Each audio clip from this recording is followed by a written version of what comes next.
কুফানগরীতে এক নাস্তিক ছিল। সে বলে বেড়াতো, আমি আল্লাহরে দেখি না তাই মানি না।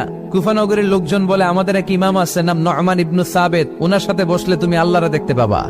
সে বলে, তাই তাহলে তোমাদের ইমামকে ডাকো।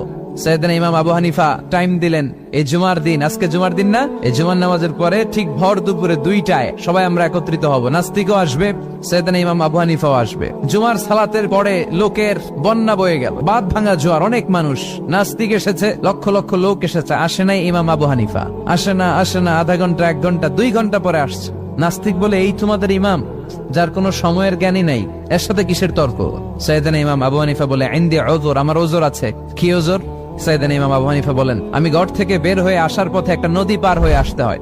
আজকে এসে দেখি নদীর মধ্যে কোনো মানুষ টানুষ নাই, নৌকা নাই, মাঝি নাই, কিচ্ছু নাই। তো হঠাৎ দেখলাম পাশে বিশাল বড় একটা গাছ।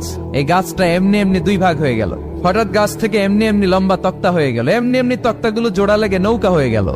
আর নৌকা আমার সামনে আসলো, মাঝি ছাড়া, লগি বৈঠা ছাড়া। আমি নৌকায় যেয়ে বসলাম, নৌকাটা আমার নিয়ে টান দিয়ে সাঁ করে ওপার নিয়ে গেল। তো এই যে এই কাজগুলো আর প্রসেসিং গুলো হতে আমার 2 ঘন্টা সময় লেগেছে। নাস্তিক কয়, তবে ইমাম গাঞ্জা খাইছে, মাথার তার ছিঁড়া গেছে, নাহলে কোনো সুস্থ মানুষ কথা বলতে পারে? এমনি এমনি নাকি গাছ ভেঙে তক্তা হয়, এমনি এমনি নাকি তক্তা লেগে নৌকা হয়, এমনি এমনি নাকি মাঝি ছাড়া নৌকা চলে?